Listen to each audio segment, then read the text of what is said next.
Welcome to Her Fantasy Football. You can hear us on Blog Talk Radio /Her Fantasy Football and on iTunes. Make sure to subscribe to us on herfantasyfootball.com so you can get our newsletter where we will give you our 4 ingredients for our fun, free FanDuel game Diced. And a friendly reminder, make sure to tune in to our radio show on SiriusXM Fantasy Sports Radio from 9 to 11 Eastern on Saturday night. Also, you can chat with us on Twitter at HerFantasyFB.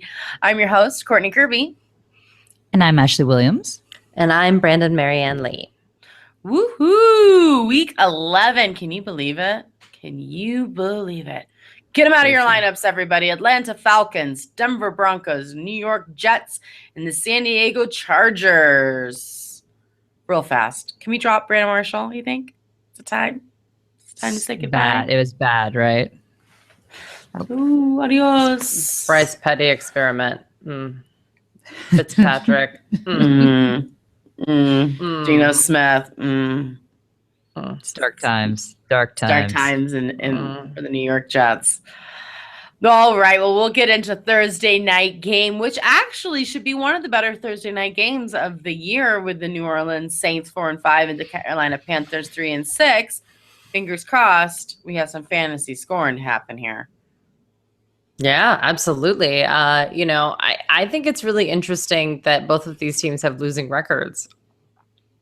I know. Yeah, I don't know. So the over-under for this game is set at 52, which is rather high. So Vegas thinks there's going to be a lot of scoring, which I agree with. Breeze is only 10-10 against the Panthers in his career, but he averages nearly 300 yards and 2 passing touchdowns per game against them. Not bad. Not too shabby. He went over 300 yards last week at home against the Broncos. The Panthers are tied as the team that's giving up the 6th most points to opposing quarterbacks. So it is a good matchup. It is on the road. Yin and yang, right? Yin and yang. And it's Thursday night. Yeah. A lot of things going on here. I'm starting both Brandon Cooks and Michael Thomas. Yes, Michael Thomas had a rookie outing last week. He fumbled twice. It was terrible. He also probably caused the interception for Drew Brees. Okay, sure. But the Panthers give up the 10th most points to opposing wide receivers, and he was bound to have one rookie performance. Come on. This is his first bad game of the season. So I'm fine with it. I think he'll get his groove back. We're all fine. Sleepers, we talk a lot about Drew Brees home and away splits, but Willie Snead has really bad home and away splits as well. He had 2 touchdowns last week at home, could do well, but I just want to temper your expectations for Willie Snead this particular week. And Carolina is surprisingly good against the run. When you contrast that to how weak they are against the pass, you just got to assume that they're going to pass the ball all the time, right? So in week 6 against the Panthers, Ingram carried the ball 16 times for only 51 yards. And last week, he and Hightower did split the carries. Ingram 11, Hightower 8.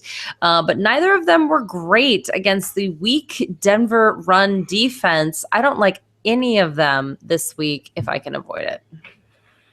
All right, the Panthers. Cam Newton had a bounce back week against the Chiefs. Boom. I didn't see it happening, but it happened. Second best game of the season actually was against the Saints in week 6. Where he had 322 yards, 2 passing touchdowns, a rushing touchdown, and an interception. But he was counting with all of those fantasy points before. So it is safe to start Newton again this week and feel good about it. We have him ranked number 3. Here's the deal with Mr. Jonathan Stewart. I own him. I, too, have played him the last 2 weeks. Really bad.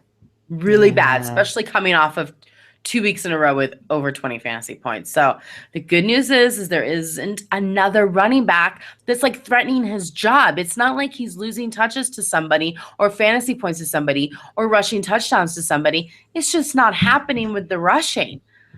But it's going to happen this week. The Saints give up the 4th most fantasy points to running backs. So I know it's kind of sketchy, but you're still going to start Stewart. You're, of course, going to start Greg Olsen. He hasn't been perfect recently, but he's still the number 1 tight end in fantasy, so he should remain in your lineup.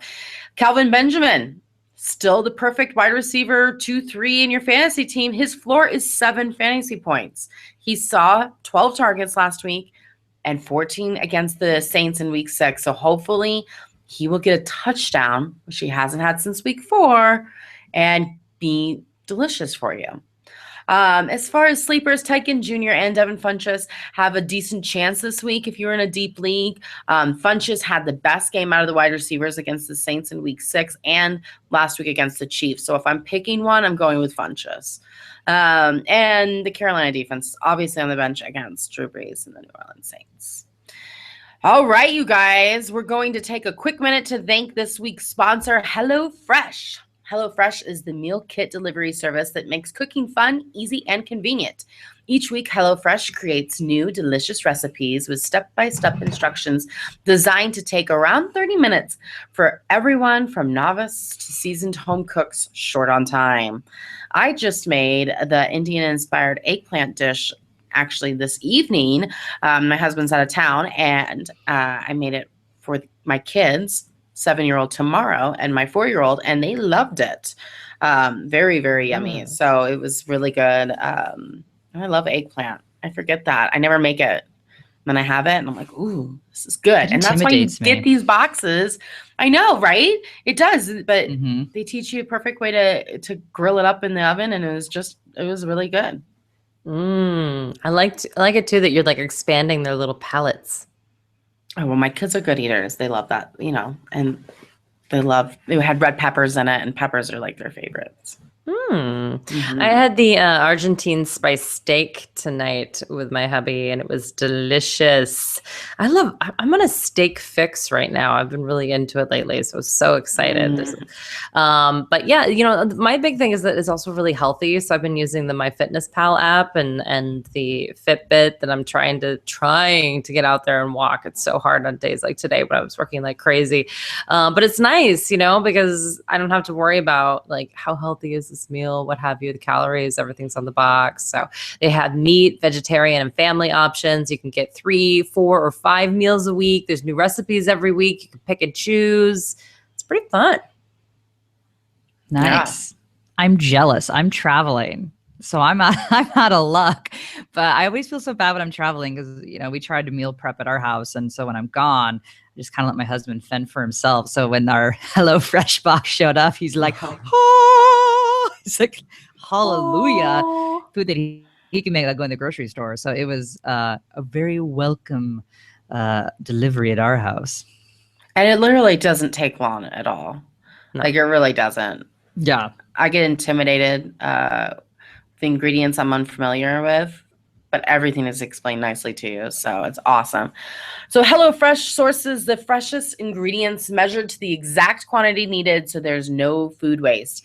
And they employ a full-time registered dietitian who reviews each recipe to ensure its nutritional balance. Wish I had one of those at home. That's why you get this.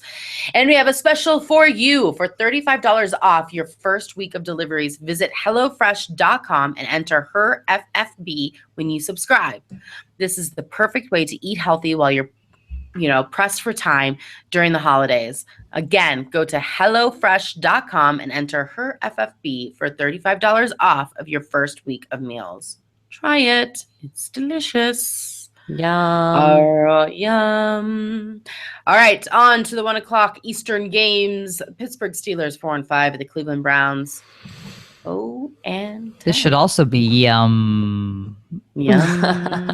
For at least one side. It's crazy that the Pittsburgh Steelers have a losing record. Today, for whatever reason, when I was going through the outline, I was noticing everyone's records. It just really stuck out to me now. It's crazy. It's crazy. Nobody is like the best this year. And I was actually talking to our parents about this with the LA Rams because they're 4-5. I'm like, well, they're 4-5, so they know that they're out of playoffs. I was like, everybody's 4-5. Everybody's 4-5. Yeah, it's crazy. It's crazy. Everybody's got weird records. Although I think we can empirically say that the Pittsburgh Steelers are better than the Rams, at least on offense. Yeah. And better than the Browns. Record is a record. That's right. You are your record. You want to start, everyone. It's a great matchup for everyone. So you play Le'Veon Bell, you play Antonio Brown, you play Ben Roethlisberger.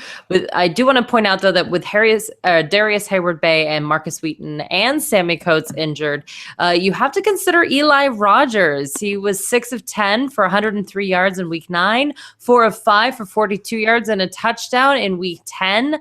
The Browns have allowed 8 touchdowns to wide receivers in the last 5 weeks. So I know a lot of people think they're just going to run. But when you can score touchdowns like that with wide receivers, you're going to throw the ball too. Ladarius Green caught 3 of his 4 targets last week for 30 yards. He only played in 12 snaps, so that's a lot of targets for only 12 snaps. But he didn't look great, and now he's on the injury report again for a knee injury. Supposedly isn't serious, but it's like, if you guys are watching us on YouTube, you can see Ashley shaking her head back and forth. I just want to be like, Green's hurt. Yeah, it's like Austin Safarian Jenkins. Somebody blew on him. I know, it's weird. So I just want to. I feel bad. It's not a funny matter. It's just like, gosh, come on now. I don't even know what to say about him. The analysis is just he's on the injury report, and wow. And then in weird news this week, the Steelers came forward and said, "Whoops! Actually, Sammy Coates has been playing with 2 broken fingers since week 5." That could might explain impact how he drops some catches there. I was like, "What? How do they not have to report those injuries?" I don't know. And not only that, but he was playing in the majority of the snaps. Now, I'm assuming that the reason they were doing that is because they wanted him there as like a decoy so that it looked like they had other people on the field or what have you. But very bizarre. I think that you can, if in normal redraft leagues, I think he's borderline droppable. I mean, how are his fingers even going to repair the way they should? I don't know. Anyway, weird stuff. We used to tape up our fingers all the time in volleyball. Granted, I'm not catching something, I'm just hitting with it. But if Jason Pierre-Paul can play without fingers, Sammy Coates can play with a couple broken ones. True. Slightly different position and skill set needed there. I mean, your hands are kind of like your money maker as a receiver. Slightly different. Stop it. Yeah. All right. Well, let's get to the better news to the Browns. Yeah. Oh, yeah. Way better. Best matchup for the Browns is actually the run game. Now, Isaiah Crowell has not rushed for over 29 yards since week 7. No. Hugh Jackson did say that he wants to get back to the run game, but this is the same Hugh Jackson who benched Cody Kessler for 0 reasons in a primetime game when they actually had a chance to win. I'm still not over it. I was like, you can't get past it. I can't get past it. Well, and Josh McCown went to the White House this week. So now do you feel bad, Brandon? No, I adore Josh McCown. I just don't adore throwing people into the game mid stride. Just I really wanted Josh McCown to come in and do well, and he did not. He did not. Yeah. Brandon can't get past it. I'm looking forward to your tweets on tomorrow night, Brandon. I really am. Or sorry, Sunday. This is not a Thursday night game. Yeah, well, yeah, I usually send out the freaky deek tweets on Thursday, though. Thursday night's always when something weird happens, though. You're right. And I kind of freak out. I'm like, what's going on? Anyway, hard to trust anyone. Terrell Pryor is the tops of all the maybes on this team. He has 6 or more targets in all but 1 game this season, no matter who's under center. Pittsburgh is tough and only gives up the 4th fewest fantasy points to opposing wide receivers. But still, I mean, he does get the volume. Duke Johnson is in a decent matchup. The Steelers actually are soft against receiving running backs, but he only has 2 games with double-digit fantasy points in standard scoring. He's so dicey. Corey Coleman, talented, but tough to get anything going in this offense. And then on the bench, Gary Barnidge, the thrill is gone, baby. 1 catch for 8 yards. Gone. It's so sad. One-hit wonder. So sad. Not really. Do you know that him and D'Angelo Williams are like besties? I did not know that. Do you know that? No. He was in his wedding. He was a groomsman in his wedding. Oh, actually, they do that charity together. The Football Without Borders. Walking Dead wedding. Yep, the Walking Dead wedding. Good. He was part of it. So good. We all wish we were. Yes. All right, Baltimore Ravens 5-4. Surprising that they have a winning record at the Dallas Cowboys 8-1. All right, those Ravens, the start.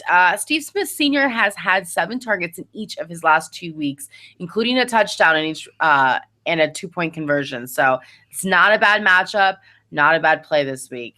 Mike Wallace isn't a bad play as well. A little bit more risky now that Smith is back, but there is room for him to get some fantasy points.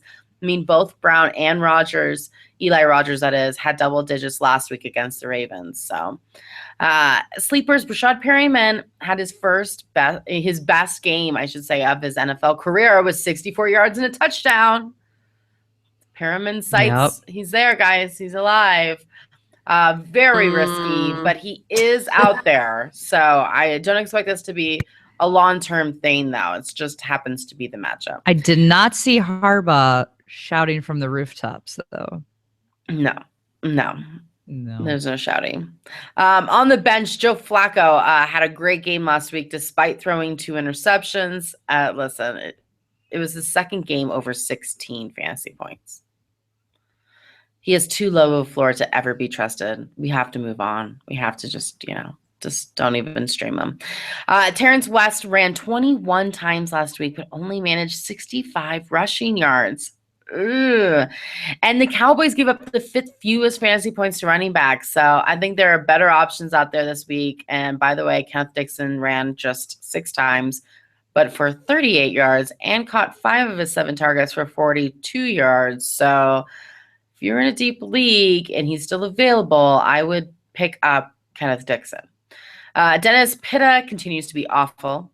Caught all 6 targets, but for only 26 yards and still no touchdowns on this. What is up with this guy? He's awful. He's bad. He's a Pitta. He's been this way for years, my friend. Yeah. Years. He is the Sammy Coates of the Pittsburgh Steelers. He's just a decoy. And do you remember Kamar Aiken at your draft? Yep. The Ravens don't, and you shouldn't own him. So go ahead and drop that guy. Drop away. Cowboys. Oh, yeah. Do we want to talk about the Cowboys? I don't know. Kind of depressing. Yeah. They're doing pretty well. Let's put it that way. So, I totally messed up my notes. Oh, here we go. Tony Romo. I don't know if you guys saw the press conference. Single tear emoji. I did. Single tear emoji, probably. Probably. We were Manic discussing depressive emoji. Yeah. We were discussing emojis. Ends up all of us are wrong about all of the meetings. We contain I contain too much empathy and taken emojis too far. They're really just hard work emojis when I thought they were about depression. Yeah. The one with like single tear on its head, Brian's like, well, that's the depressed emoji. And we're like, oh, really? Oh. And I was like, I thought they were just like having a hot flash. And then she made me think I was crazy. And then we look it up and it's hard work emoji with a sweat tear. That doesn't make any sense. It's very depressed. I think we're like emoji. 50-50 on that one. I don't know. We're 50-50. I'm going to give the full streaming tear emoji to Tony Romo.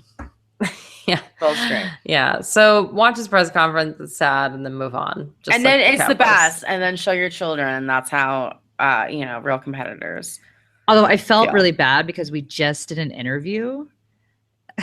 And part of my who should be permanently benched? And I was like, Tony Romo. I am fearful for his life. I am fearful for his health. And I felt really bad because at this point he wasn't on the bench anymore. I thought he was still going to come back. And then this was announced. And I was like, now I feel like a jerk. It's perfect that you said that. Yeah, it's very. I picked O.J. Simpson. You picked Tony Romo. Yeah. Yeah. Speaking of empathy. Yeah. Geez.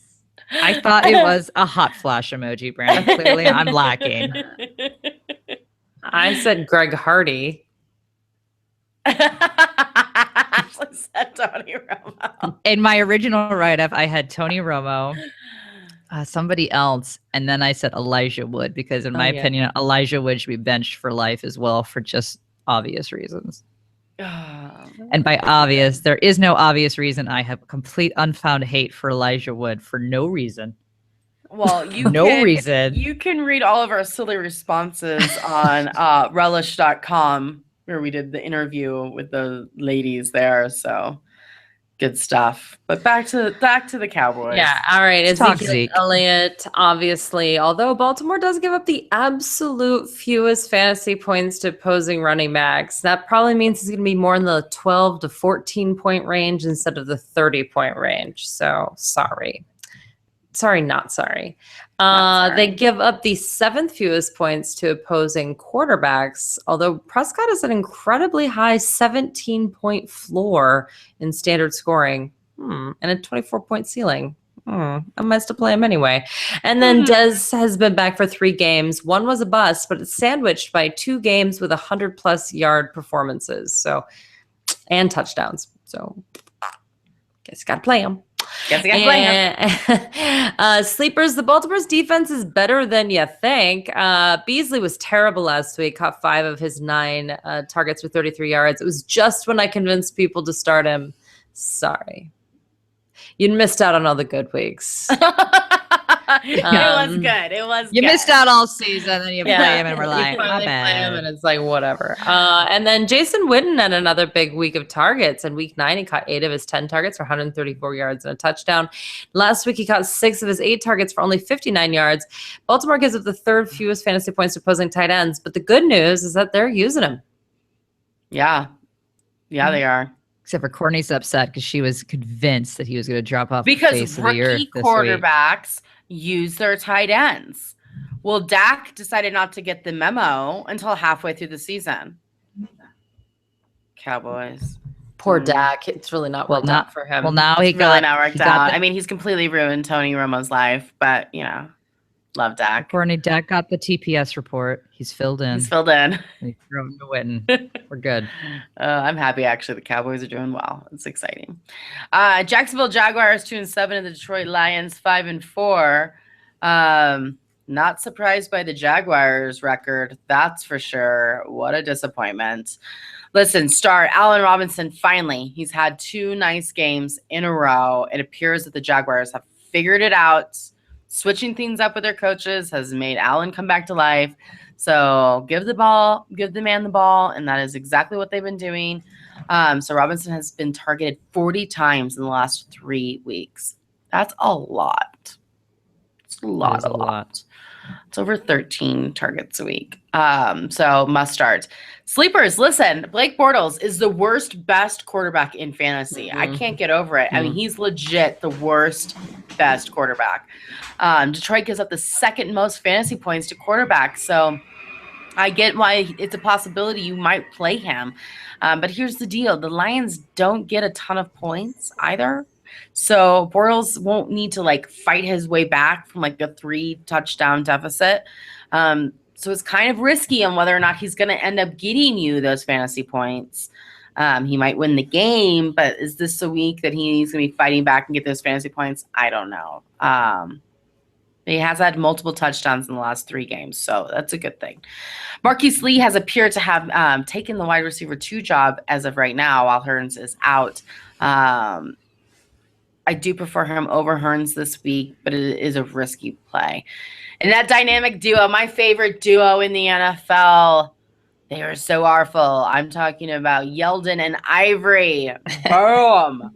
Had under 6 fantasy points in standard leagues. Detroit gives up actually the 6th fewest fantasy points to running back, so it's not a good matchup for them. I would look elsewhere, but, man, they go high together and they go low together. It's not when they go low, the other one goes high. They do it together. They do it together. Love it. Lions. It's nice that you can still do some election humor, Courtney. I'm proud of you. Courtney's the Michelle Obama of fantasy football. Yeah. Michelle's totally offended by you saying that. Detroit Lions. On a first name basis. They are the top of the NFC North. Woo! 5-4. Yeah, they are. Turn it up. Woo! They're number 1. All right. Theo Riddick was limited with an ankle injury at practice on Wednesday, but should be fine. Riddick could be a top 10 option this week. The matchup against the Jaguars is sweet. Their defense allows an average of 124 rushing yards per game. How are all you Washington fans doing out there? Yeah, where's he been? Huh? Tell me. I'm so excited for Riddick this week. I think he's going to be fantastic. I am jazzed about Theo Riddick. Yeah. Are you playing him in the family league? Ashley? I don't think I have him in the family league. Okay, good. Okay. Just wanted to make Courtney, sure. I have all not. Am I playing you this week? No, I just wanted to make sure that, you didn't. No, it's just that. Oh, When you're playing him, I don't want the fine. listeners to play him. Mhm. That's all I'm saying. Yeah, no, I don't own him. Okay. I own only like level C players in the family league. Good. Yeah. Mhm. Good. Great. Yeah. You guys are all safe. Thank you. I have to like the Stafford's coming off the bye, but the Jaguars actually only give up 204 passing yards per game, which is the fourth fewest in the league. And Stafford hasn't been so great at Houston or at Minnesota. Understandable because of the, the matchups, but still worth noting. The Jaguars gave up the ninth fewest fantasy points to opposing wide receivers as well. In week 6, Tate had 9 or more targets in every single outing since week 6. As opposed to, 7 or more catches as well. So a lot of production for Tate, right? As opposed to Marvin Jones, who hasn't had 7 or more catches since week 2. And that was the only time that happened. Amazing. Unbelievable. Remember that hot start? Yeah. My husband dropped him, and I can't remember who he picked up for him, but I was like, what? It seemed crazy, but I think it was a smart move overall. Yeah. I mean, if you're in a redraft league and you're needing someone now, I think that's the way it is. The Jaguars have only allowed one opposing tight end to go for over 60 yards this season. It was Delaney Walker. They did allow a touchdown to Antonio Gates in week 2, and then 2 touchdowns last week to Steven Anderson and Ryan Griffin, not CJ Fedorowicz of Houston. I'll get into that later. I'm assuming that's why Ebron is priced so low in DFS formats. But listen, I mean, let's be honest here. He's a solid option. He's had 7 catches in both of his last 2 games. And in both performances, he went for 79 or more yards. He still only has 1 touchdown on the season. But I think his volume is pretty legit. PPR, he's borderline a must start. Yeah. And they do target him in the red zone. It just doesn't end up working. So it's not like he's not in the play calling when they get down there. It's just hasn't happened. Yeah. There you go. It's good. Tennessee Titans 5-5. The Indianapolis Colts 4-5. Marcus Mariota has now entered must-start zone, which we did tell you when we looked at his schedule at the beginning of the season. We're like, do not start Marcus Mariota. We thought that he would start to get better when they hit about mid-season because his schedule just opened up a bit. And we're still in that phase right now where he has a good schedule. So last week he was 19 of 26 for 295 yards, 4 touchdowns, no interceptions. It was a fantastic game. If I look at the stat that I found on Football Guys, he has thrown multiple touchdown passes in 6 consecutive games, tying him with the great Warren Moon for the longest streak in franchise history. And this was back from 1987. You were 2, Courtney. You were 2. It's just great. And he's been a top 5 quarterback in the past 5 games too. So if we look at the particular matchup that he's going to be playing against the Colts give up the 4th most fantasy points to quarterbacks. So this is, again, another week where you need to be playing Marcus Mariota. He should do just fine. Now, DeMarco Murray, he rushed 17 times and had 123 yards and a touchdown, which is basically what we've come to basically expect at this point from Murray. He also had 2 catches for 33 yards on top of that. Now, the Colts give up the 9th most fantasy points to running backs. So you can pretty much expect the exact same numbers from Murray this week. So if you're playing someone who has Murray, I'm sorry. It's going to be a bloodbath for you, and I really apologize. He's going to tear it up. You think he's going to throw a touchdown this week? I don't think so, but that was stir fun, wasn't it? That sure was. Well, yeah, they were just having a blast out there, the little Titans. There's nothing he can't do. There's nothing he can't do. It's amazing. But it was not so. I think it was Brandon Marshall on the Jets who threw a touchdown too, right? Last week. No. He did something where I got 7 points and then it was taken away from me. He threw a lateral. Because he did a lateral. Yeah. But he threw a pass and all of a sudden I was like, yeah. And then boom, nothing. I think it got me 0 points total last week. And then I was just, it was more hurtful to tease me, to just randomly throw those points on there. And then like, oh, no. I'm going to take it away, Yahoo. Thanks a bunch. Thank you. But let's go back to the Tennessee Titans. Delaney Walker, he was on fire last week. 9 catches for 124 yards and a touchdown. He was targeted 11 times, which is a lot. He's on fire. He's the best. And he's got another great matchup this week. So you put that Delaney Walker Mariota combo together, and it's going to be insane. The Colts get the 5th most fantasy points to tight ends. He should have another wonderful week.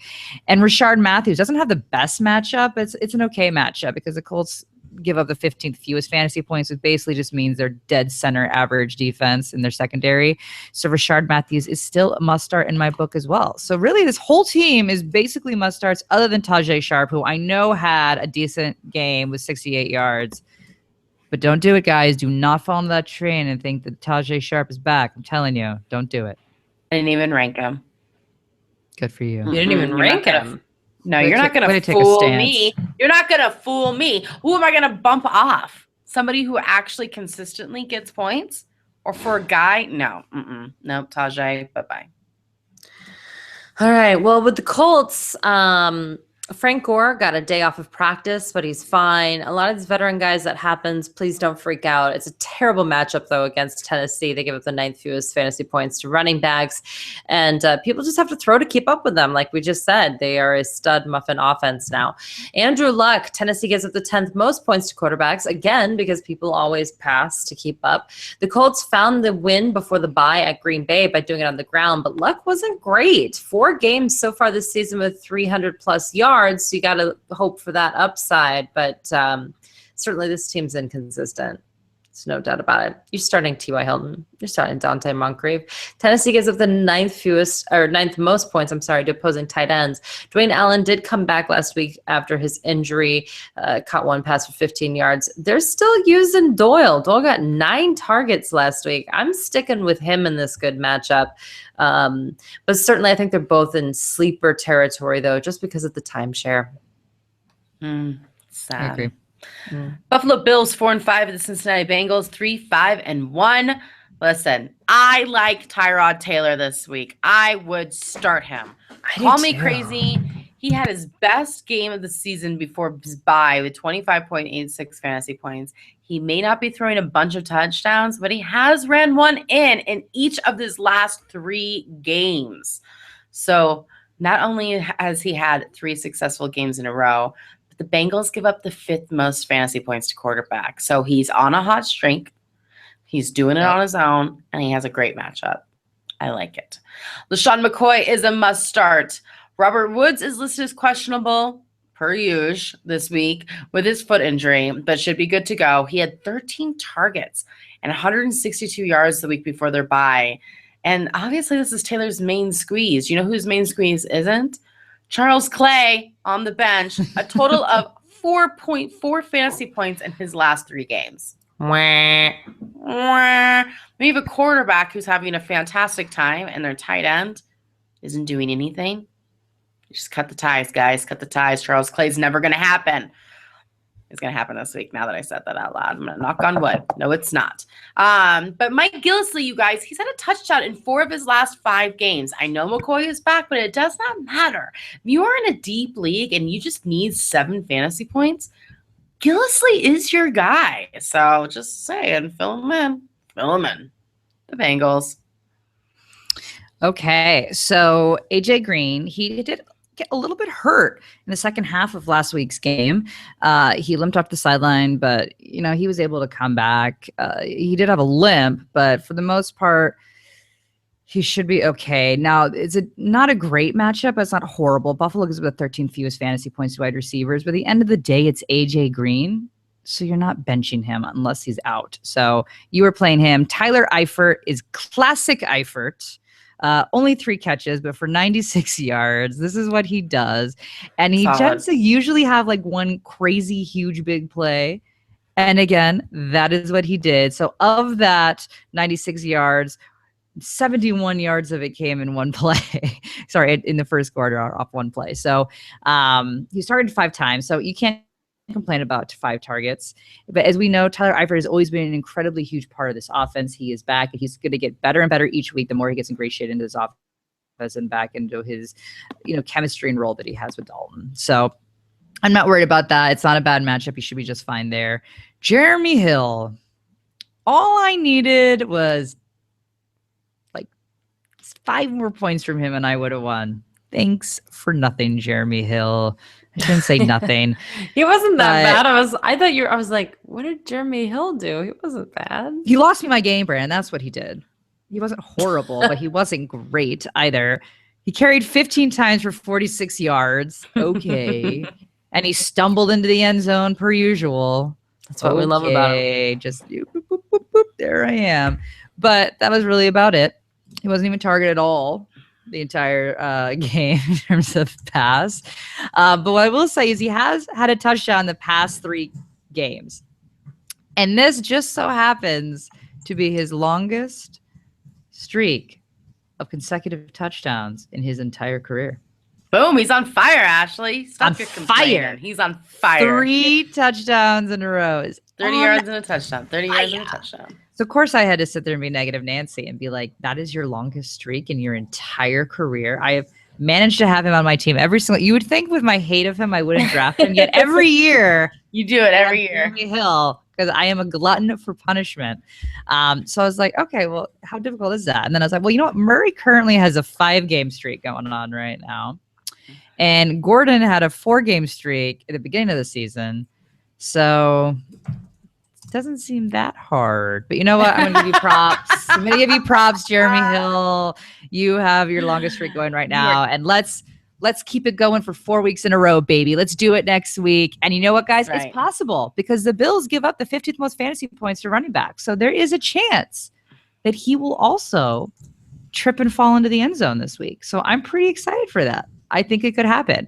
Giovanni Bernard, not so productive. 7 rushes for only 17 yards. He only had 3 catches. And again, that was for less than 20 yards total for that. So not a fantastic week for him, but I think he should be able to bounce back a little bit this week. Andy Dalton, I will say, while not super impressive of 16 for 29 for 204 yards and a touchdown, he did not implode in a primetime game.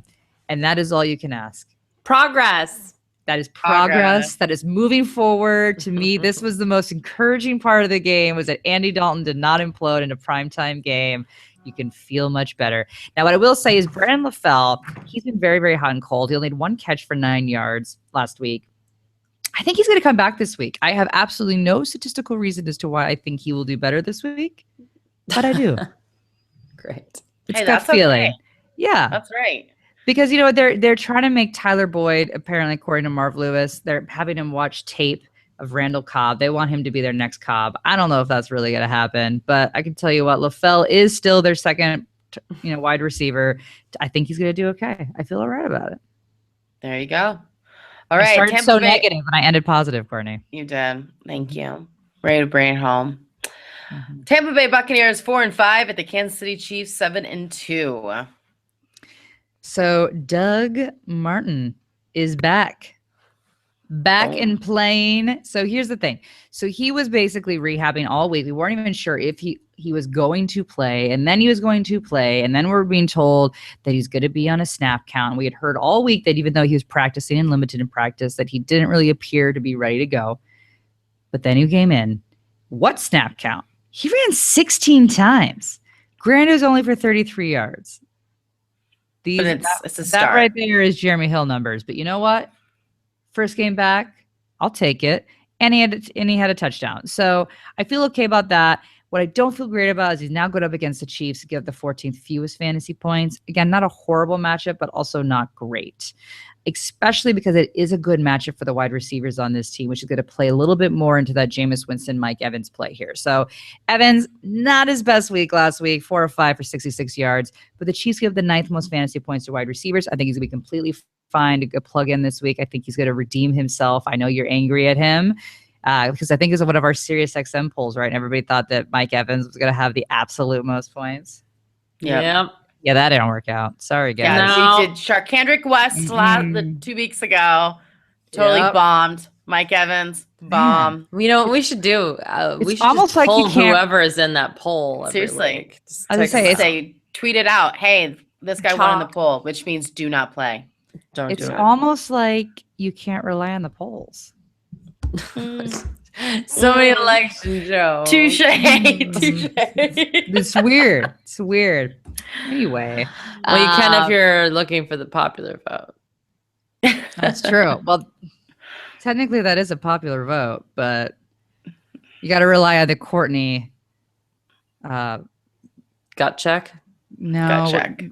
I'm blanking. Our end of our bold predictions or whatever, the very end of the show that Courtney destroys us on every week. Oh yeah, every week. Yeah, that's much more accurate. But anyway, Evans will bounce back. He will bounce back then this week. Cameron Brate, because we've been talking about him over and over and over and over again. And this is somebody that is still not owned in a lot of leagues. He had caught all of his 7 targets for 84 yards and a touchdown. This is somebody that Jameis Winston is looking for. He loves going to this guy. He is dependable for him. Go get Cameron Brate. It's not a great matchup. The Chiefs give the 4th fewest fantasy points. But you know what? I think it's going to be fine. This is, again, somebody that Winston is targeting. I think that Brate will do just fine this week. Despite the fact that it looks like a bad matchup on paper, I think you can still play him. Jameis Winston, 312 yards. He's doing great. 2 touchdowns. Is a good matchup for him this week. Again, nothing I'm too concerned about. He is a full go play. I feel pretty good about this entire team, to be honest with you. Other than maybe Doug Martin. Boom. Chiefs. Travis Kelce, you are a nightmare, my friend. A nightmare. 31 right. yards, if only 3 catches. One step up. One Did have step a up from 2-point Dennis Pitta. conversion. But you have to start him. And this is the most frustrating part, is that you still have to start Travis Kelce. And he can literally get you just 3 points in a week. And you just need to accept that about him. You need to make sure that you are building your players up and look at what you're projected to do this week. And make sure that you put in a few boom players if you are a Travis Kelce owner, anticipating that this might be a 3-point week. Granted, it's a middle-of-the-pack defense. Tampa Bay got the 14th most fantasy points at the end of the season. But I'm telling you, you need to set your lineup to not assume that you're going to get what is always the projected between 7 and 8 points for Travis Kelce. Plan accordingly right now. I'm telling you, it is not the best. What I will tell you is you could play Kyra Santos, though. He made all 4 of his field goals in a week that has seen some shift in kickers, which we'll talk about later. He is someone that you could definitely put in your lineup. Jeremy Maclin was out of practice on Wednesday, so make sure you watch your injury report to see what's going on with him. But Tyreek Hill, which all of us told you that you should play last week, did amazing. 89 yards off 10 catches. It was just, he was great. Tampa Bay gives up the 2nd most points to wide receivers. I don't think Macklin's going to be a go this week. So that means you are playing Tyreek Hill again this week, and he should do really, really, really well. There's rumors that the Chiefs may be going away from Alex Smith, and they are evaluating to see if at the end of this year what they're going to do. Then there's the talk about Nick Foles. But again, what has Nick Foles really proved to warrant the switch? It is ludicrous. I'm just hopeful that this isn't going to affect the team at all. So keep your eye on that, because sometimes it does kind of create some weird locker room discourse, but we should be okay. I'm hoping this is just complete rubbish and that this isn't an impact on the locker room. May I ask a question? Isn't that crazy? We were just talking about all these terrible, terrible records. They're 7-2. And they're going to switch their quarterback. And this is the kind of conversation. Oh my gosh. When was the last time that Alex Same with the Smith Broncos. had a winning record and some random quarterback comes in and steals his job? That would never happen. No. Oh, wait. And karma wouldn't stop them from winning Niners. the Super Bowl and having an actual blackout or anything. Right. Yep. Right. Yeah. I'm just telling saying, you, karma. if I was Alex Karma. Smith, I wouldn't be sitting there going, I'm 7-2. I'm safe. It's happened to him before. Just saying, it's happened to him before. Poor guy. I just hope this isn't going to freak out and it's not going to affect this team, because they don't need it. They are doing well. They have a good chance of winning the entire AFC West.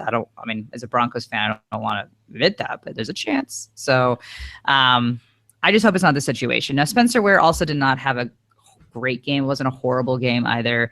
I think he's going to bounce back this week. Tampa Bay, you can run on Tampa Bay all you want. So I think he's going to come back, and you can feel much better about Spencer Ware. All right. We're going to take a quick break. And when we come back, we'll talk about those Chicago Bears and the New York Giants. All right. The Bears 2-7 against the Giants 6-3. Guess what? Alshon Jeffrey is out of here. All right. I thought it was going to be because of injury, but not the case. Wow. The reason why he hasn't gotten injured is because he's taking illegal substances to make sure that his inflammation doesn't reoccur or act up where he can't play. So, sorry, Jeffrey owners. It's not sad. It's not responsible is what it is. 4 games suspended. He's out. Wow. Jay Cutler is crying. He has the tears, the stream emojis going on. It's working hard. It's working hard. Mm-hmm. The working hard emoji. Yep. So what does this mean for the rest of the team? Well, you can start Cameron Meredith. He had a few quiet weeks, but he did have 50 yards and a touchdown off of 1 reception last week. So, Jay Cutler doesn't have a choice. He has to throw to this dude. And Meredith pretty much proved that you throw it to me and I'll make this happen. But he is getting Eddie Royal back, who is Cutler's favorite. So it's kind of a sneaky play this week if you're in a pinch for a wide receiver. And more bad news, Jordan Howard insists that he did not get injured last week, even though John Fox said that he either injured his ankle or his Achilles tendon. That's such a bad situation there.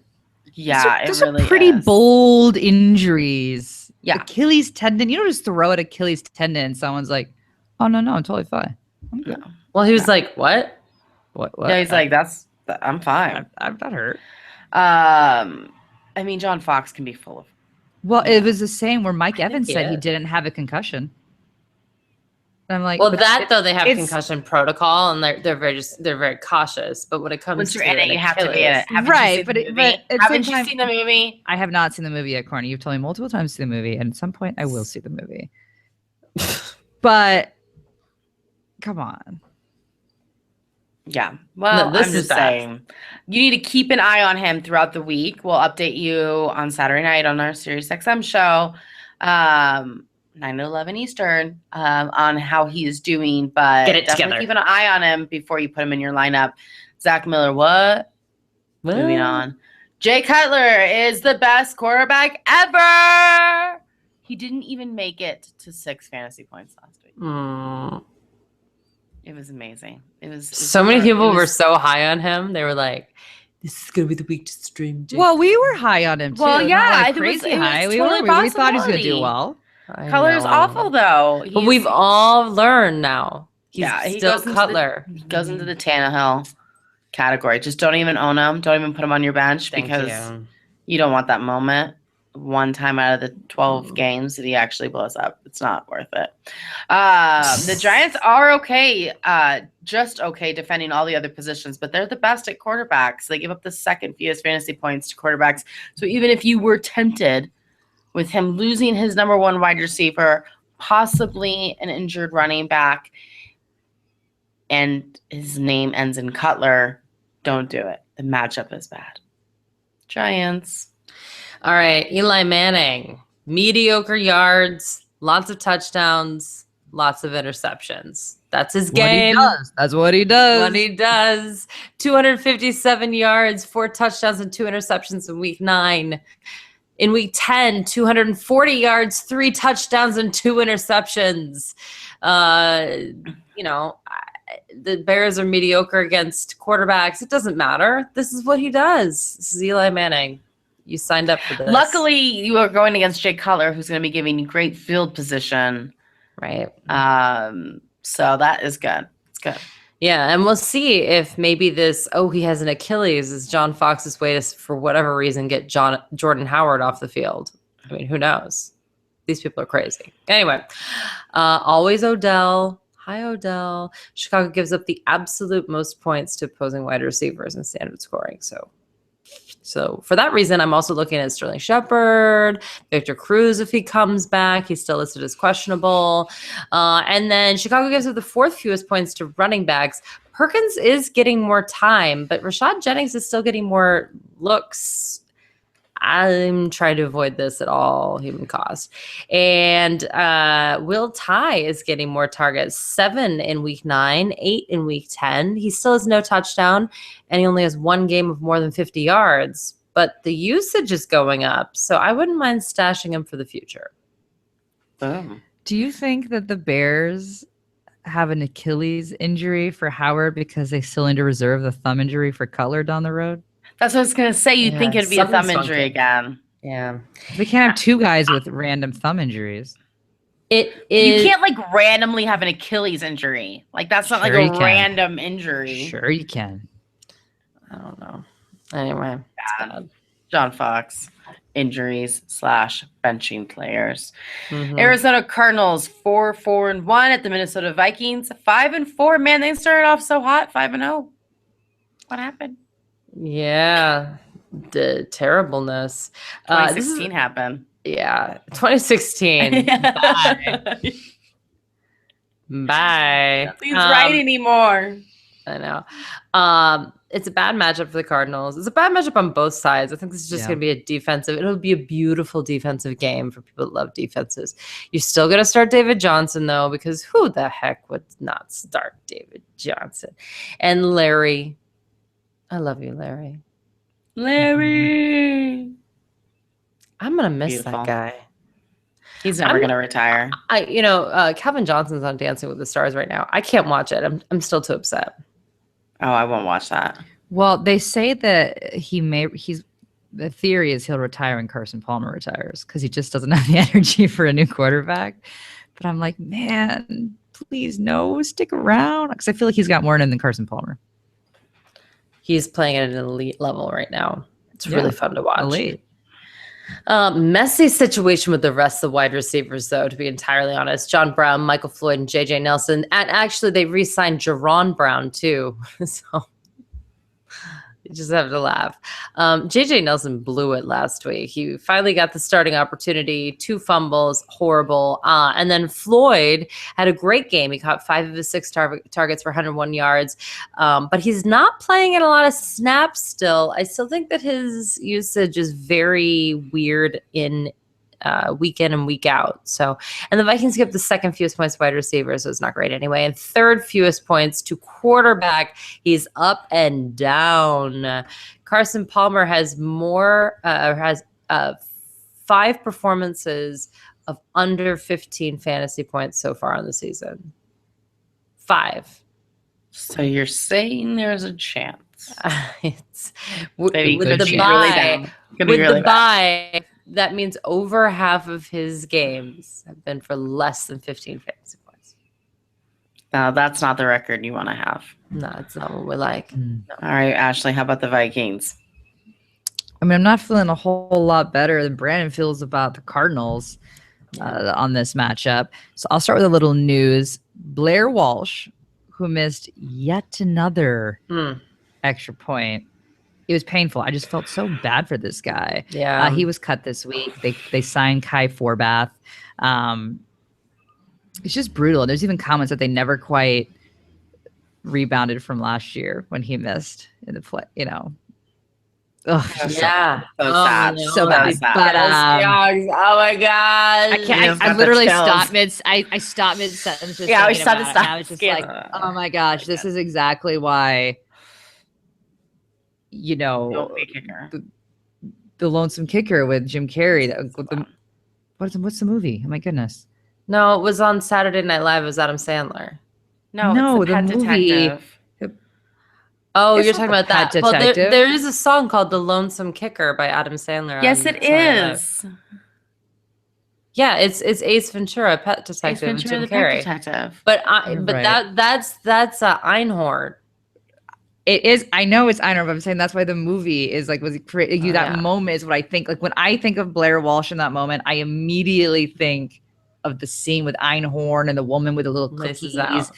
and I'm just like, oh my god, it's such a it's like traumatic for me. Anyway, Laces were out. Laces were out. I would never want to be a kicker. That moment is awful. It's awful. But anyway, really sad news there. And then to add to the sad news, which makes me feel not great about the status of the team in general, is that the offensive tackle, Jake Long, he had a real Achilles injury, Courtney, a real one, because he was placed on IR. He has to have surgery. Anytime one of your offensive linemen and a very prominent person on this team falls to injury, it completely changes the dynamic of this team. And not only is this bad news for what is already at this point a struggling running game, but then you've got Sam Bradford, who is also a very breakable player. Every time he gets touched, I get nervous too. So I don't feel great about that. What I will say is that Stephon Diggs had an amazing game last week. He caught 5 catches for 102 yards. 5 catches for 102 yards in the second quarter, total of 13 for 164. He was great. Of course, he comes off this great week, but now he's going up against Patrick Peterson, which is not great news because he's fantastic. And Bruce Arians has already said that he will be shadowing Stephon Diggs. It's not even a question.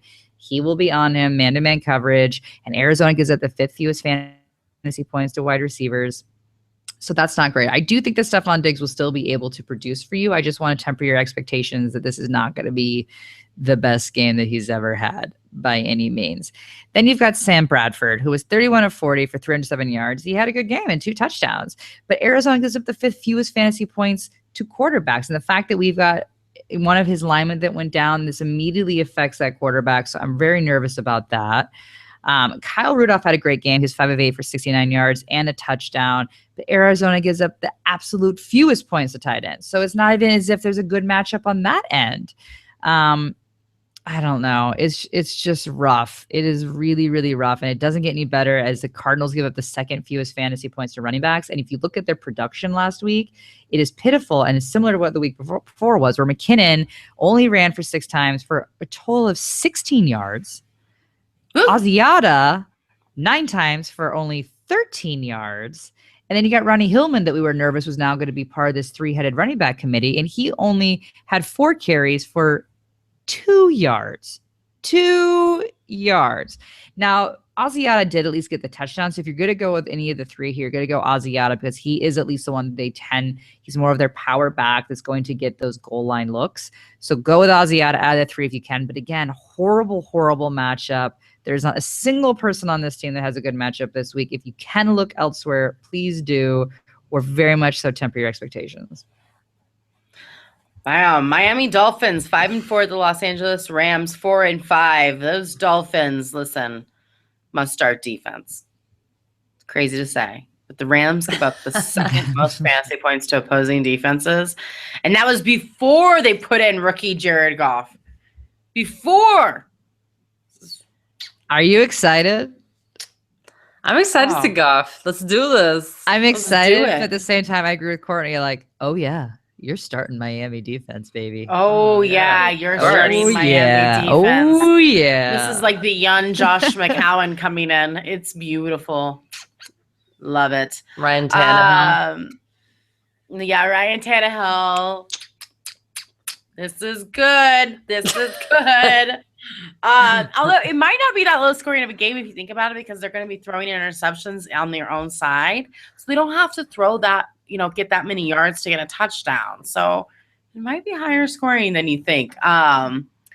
Listen, although this year of the rookie quarterback has been fabulous, I expect Goff to throw several interceptions this week. So it's going to be good. It's going to be good. Jai, last week I joked about Ajayi going down in fantasy points every week, and it was a joke because he ended up with 19 fantasy points. Last week he got 8. So that's not good. But listen, they're still giving him the ball. Adam Gase has made it very clear that they are a run-first offense. So you can keep playing him. It's fine. He'll bounce back. We can't blame Adam Gase for wanting to be a run-first offense when you have Ryan Tannehill as your quarterback. As for the wide receivers, Landry and Stills are questionable and were limited in practice Wednesday. Stills had a decent game with 47 yards and a touchdown off of 2 receptions. Not bad for standard leagues. He hasn't had 2 nice games in a row, so I wouldn't risk it with Stills. Moving on to Landry, he continues to be awful. He did catch all 6 of his targets, but only for 53 yards. No bueno. He only has 1 touchdown this season, and that was in week 3. So if you're going to play any of these wide receivers against the Rams that give up the 8th fewest fantasy points to wide receivers, I think it's Devontae Parker. He saw the most targets last week out of all 3 of them. And of the 5 receptions, he had 103 yards. So I think Parker, who I have yet to tell you to start, is the one to start this week. And, of course, Ryan Tannehill is on the bench. Duh. The Rams starting none. Well, you can play their defense as well. Okay? LA Rams defense you can play.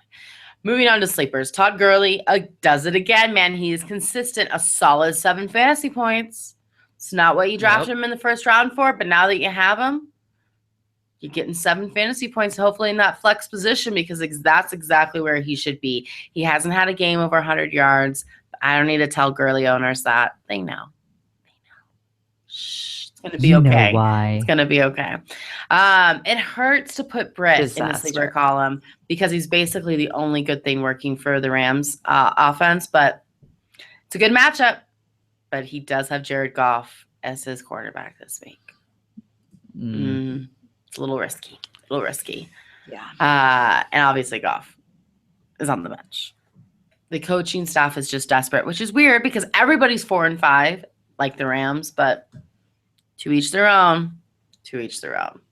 Don't make the same mistake, people. You're not that desperate. I know you're not. New England Patriots, 7-2. The San Francisco 49ers, 1-8. Oh, the Patriots. Am I right? You're right. Seattle Seahawks are a good defense, so that didn't work out very well for a lot of them last week. But you know what? That's fine. It's a good game. It was interesting. That was the first time Tom Brady had not scored a passing touchdown in 3 years if you remove week 17 where they always pull him. Wow. That's nuts. Yeah. This week they play San Francisco, so let's watch Brady fix that. I don't think he's too happy about losing a primetime game at home to anyone, let alone the Seattle Seahawks. So here we go. Revenge game. This is called just picking on someone that's not your own size, but that's fine. It's a glorious matchup for LeGarrette Blount. I don't care if Deion Lewis comes back or not, which, by the way, thanks, Belichick, for trolling us, per usual. Yep. So check those injury reports with Still. Blount is the man. And Martellus Bennett is a great play. Why? Rob Gronkowski suffered a chest injury last week. Now, at first they said that it punctured his lung. But it was interesting because a friend of mine, Mike Tagliere from Pro Football Focus, his wife is a nurse, and she was like, no, he didn't. And he was like, oh, I'm sorry. I was just telling you the news. What do you mean? Which, by the way, I don't know if your significant others do this, but mine does this too. I'll be like, well, this happened. He's like, no. I'm like, this is my job.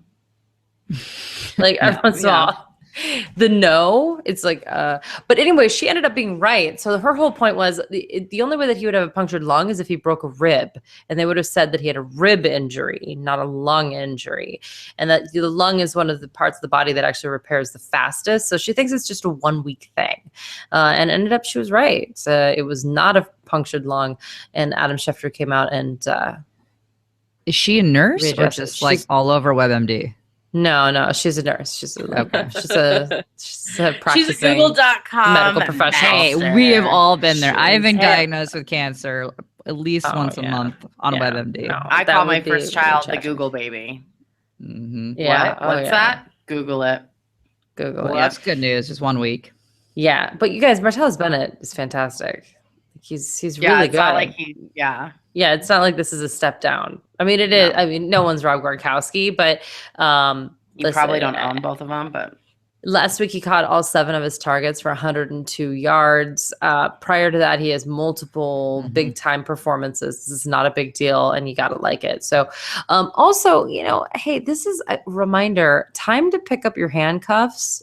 And there are some handcuffs that are not at the running back position. One of them would be Martellus Bennett, who's probably owned at this point. But if you're a Gronk owner, gosh, you really want to go get him. Again, this is when you get like the Kenneth Dixons and the Derrick Henrys and what have you, because you would rather have that than someone that's like mediocre that you're only playing out of desperation. Yeah. If you're going for the playoffs, this is the time. Sleepers is There'll going to be always Julian. be a Browns. There'll always be a Browns on the waiver. That's right. You'll find Duke. You'll find Duke Johnson somewhere, I'm sure. Somewhere, yeah. Julian Edelman, Chris Hogan, and Danny Amendola are dart throws. And yes, only 1 touchdown, no 100-yard game. Julian Edelman is now a dart throw. You heard me. Boom. 49ers. This should be short. So there's no handcuffs on this team, guys. There's absolutely no reason for you to go out there and try to find your handcuff from this team. Maybe Juwan Harris, but I can't bring myself to give you any must starts on this team. I just can't yet. But I'm willing. Yeah, in week 11. I think it just is what it is. It's okay. But I'm willing to maybe concede, and this hurts my soul, that you could maybe play Colin Kaepernick. Yeah, I know. This week. You can. So true. Oh, I hate myself. I'm not gonna be able to sleep tonight. But my mom calls him the most selfish man in football because she is Carlos Hyde. Oh, okay. He's the only one that can rush in the team. Where'd that come from? Well, I mean, he was 17 of 30 for 210 yards and 1 touchdown. Nothing to write home about in week 10. But then he also rushed 10 times and was able to get 55 yards. And he got a touchdown. So yeah, he's doing okay. He's had 2 back-to-back weeks over 20 points. We can't say that about a lot of quarterbacks. And oddly enough, the Patriots give up the 9th most fantasy points to quarterbacks. So there's a chance that he could do well this week. Now, granted, he did get some help from his wide receivers, and I don't know if it's chicken before the egg. Did the wide receivers just playing better, or is Colin Kaepernick playing better? Either way, we just have to be okay with it and say, you know what, if you need to stream somebody, maybe you have Ryan Fitzpatrick and you need to find someone with him on bye. I'm kidding. But I do really think that you could maybe play Colin Kaepernick, and I do hate myself a little before that. Now, what's frustrating is we don't still know what's going on with these wide receivers, because this was the week of Jeremy Curley, who had 7 catches for 71 yards and a touchdown. He looked great, but not a great matchup. The Patriots get the 10th fewest fantasy points to wide receivers, and then you've got Carlos Hyde, who apparently, hopefully mom wasn't playing him. He rushed 13 times for only 14 yards. Only 14 yards. Now, he is practicing, but he's got the shoulder injury. We aren't really sure if he actually is fully healthy. The week before, he was in a non-contact jersey for a 2nd week in a row.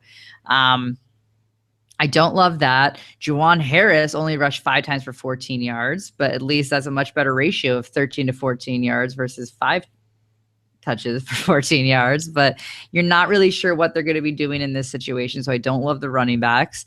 And then the other wide receivers, you got Quentin Patton, who's still doing well. He's targeted 9 times, which is quite a bit of targets. He's been targeted quite nicely over the last few games. But he only had 52 yards. And Torrey Smith, who basically came out hot when Colin Kaepernick first came out. Granted, he does have a back injury, but he only had 2 catches for 26 yards. So you're not really sure who he's going to throw to. I see guess, decoy on the back of that jersey. Yeah, if I had to guess, I think we still got some back injuries there for Smith. I think it's good to be Jeremy Curley again this week. But again, you got to be pretty desperate to be playing a Niner right now. Philadelphia Eagles 5-4 at the Seattle Seahawks 6-2-1. The Eagles, I'm going to start on the bench because this is fun, because they're going against the Seattle Seahawks, who happen to be kind of hot right now. Their defense isn't too bad.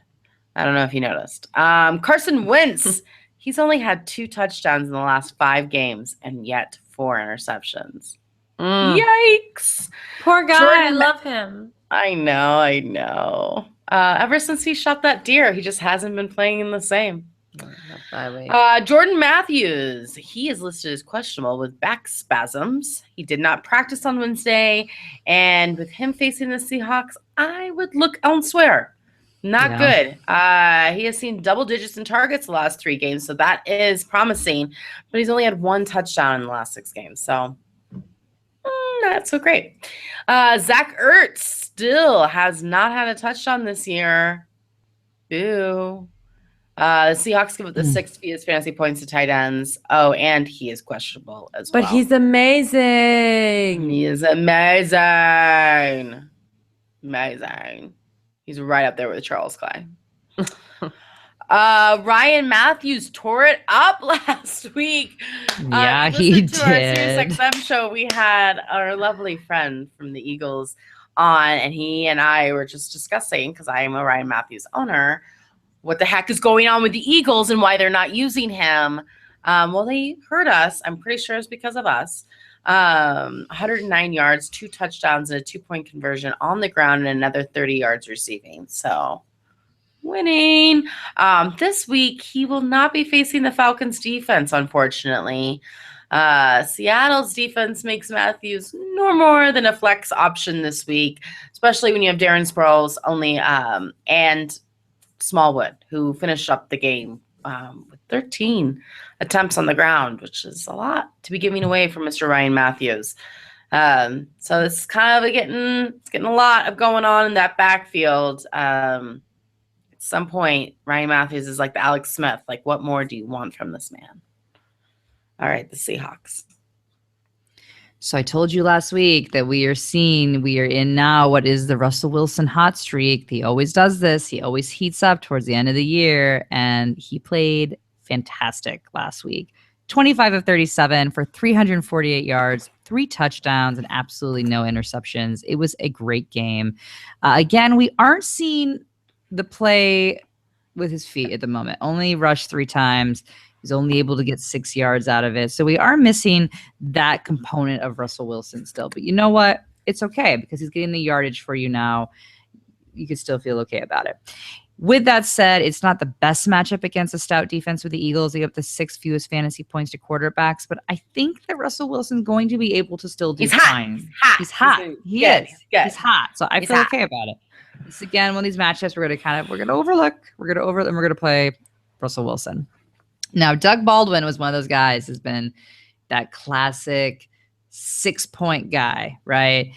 Well, not last week, that's for sure. He had 6 catches for 69 yards and 3 touchdowns. 3 touchdowns. Oh, man, did he do great. It's a good matchup. The Eagles give the 13th most fantasy points to wide receivers, so I think that he will be able to do just fine. They've got an interesting running back situation right now, so I think they're going to be leaning a bit more on Baldwin and the receiving core. So I think you're okay there. Again, I wouldn't play any other wide receivers in terms of Curse, Lockett, or Richardson, but you certainly can play Baldwin. Jimmy Graham, we told you he was going to get shut down. We told you Belichick always takes away your best option.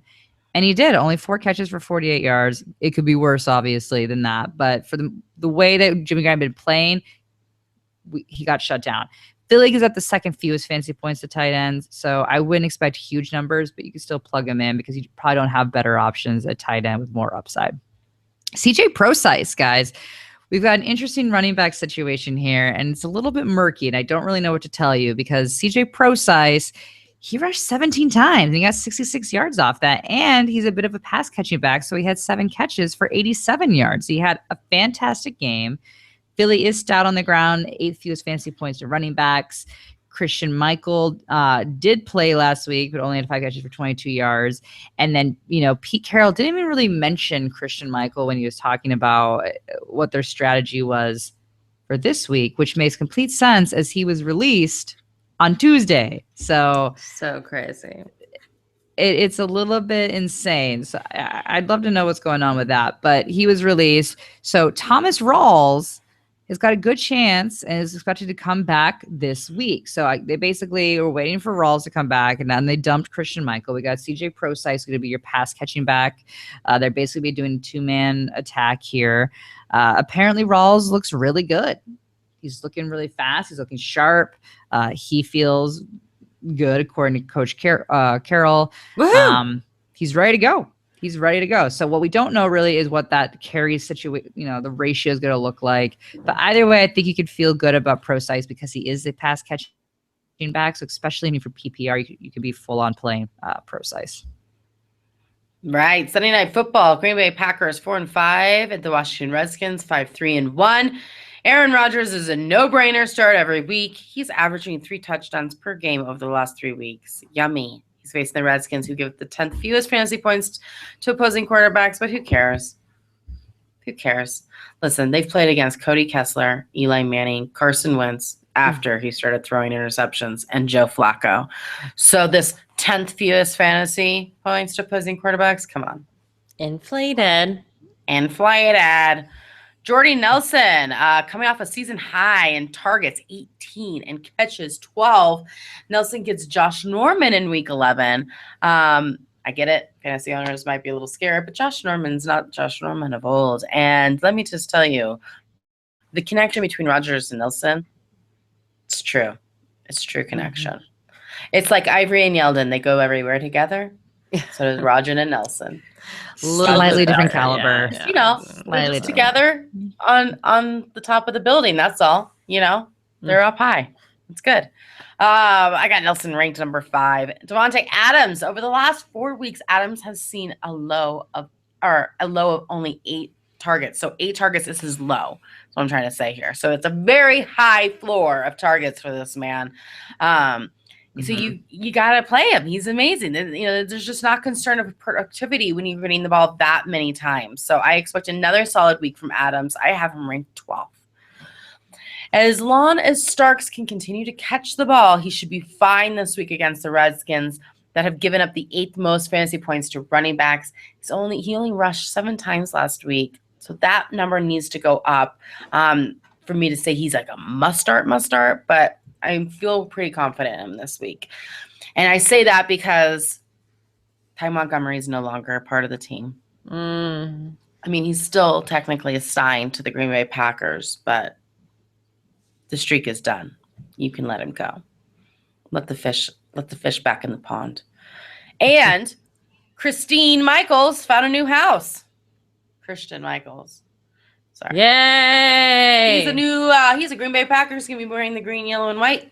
I do not expect him to be playing much this week, so I repeat, do not start him. But this backfield might become one of those dreaded backfields that we all hate so much. It definitely will. Rob Kelly is the lead back, everybody. Woo! Just shy of 100 yards against the Vikings. This is a tough matchup against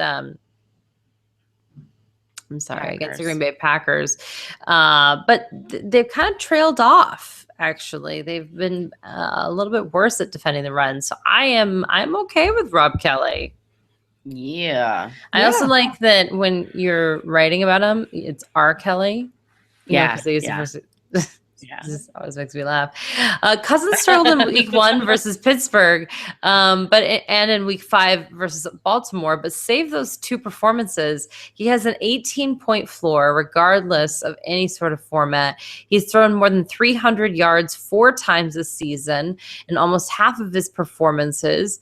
I just feel really good about him this game and rest of the season. Green Bay's given up the 7th fewest points, to opposing tight ends.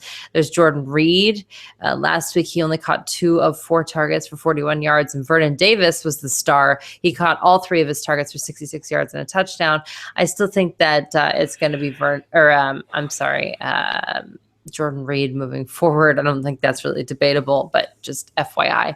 And then the sleepers, Crowder is like right on the verge of being someone that I start every single week, and he's almost not a bargain on DFS sites. But seriously, you guys, go check it out. His game log is impressive. He has earned his right to be on this football team.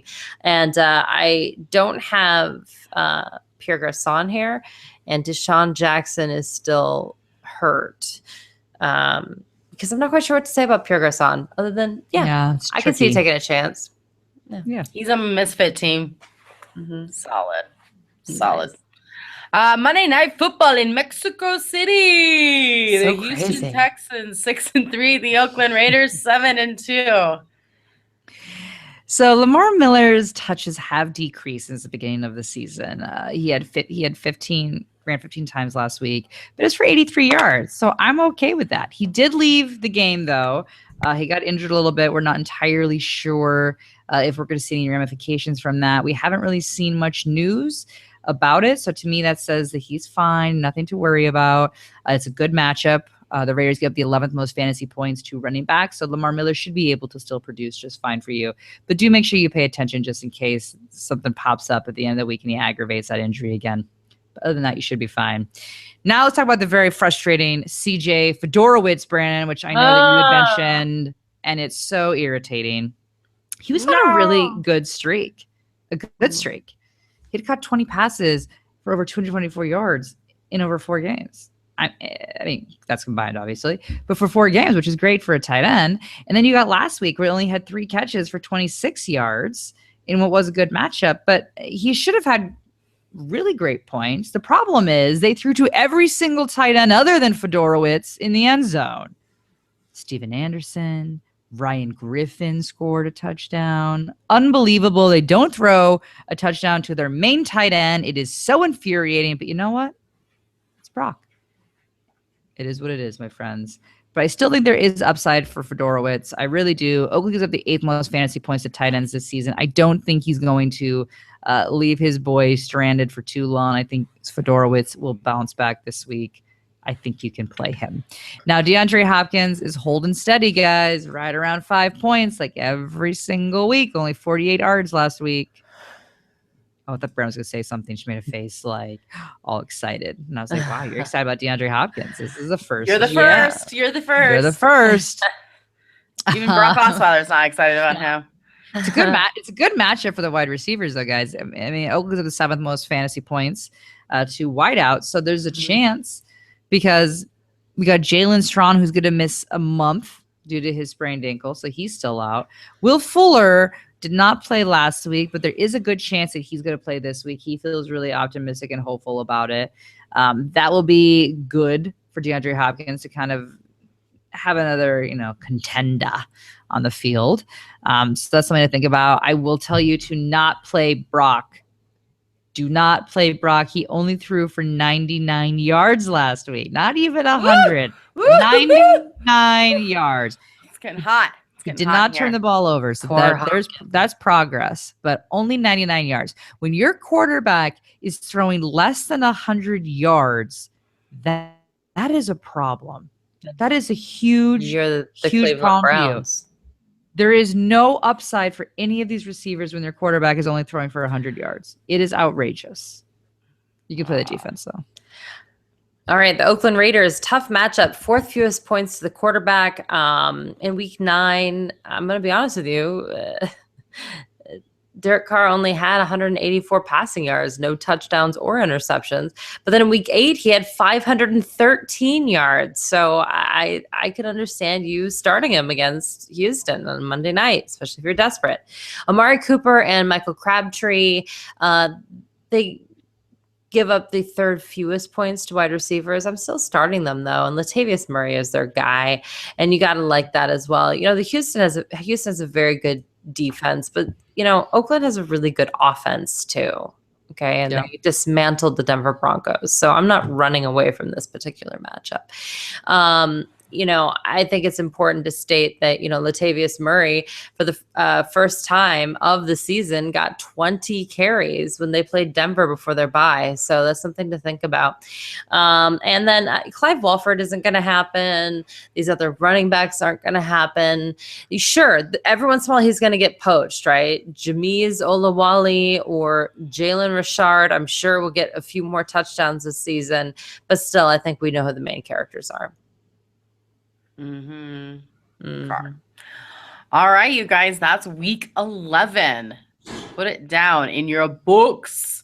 Get them out of your lineups. Atlanta Falcons, Denver Broncos, New York Jets, and the San Diego Chargers. You have the New Orleans Saints or the Carolina Panthers. Make sure you set your lineup before Thursday night's game. Hello, it's week 11. Get it together. Even if you're losing, still play. Facts, okay? And don't forget to hop over to HelloFresh.com and enter her FFB when you subscribe. You get $35 off your first week of deliveries. Come over to herfantasyfootball.com, subscribe to us as well, and make sure you listen to us on SiriusXM Fantasy Sports Radio from 9 to 11 Eastern on Saturday night. We'll be there to answer your last-minute questions, update you on injuries, what's going on with those Achilles tendons in Chicago. And yeah, talk to us on Twitter at herfantasyfb. Until next time, guys, no more faking it.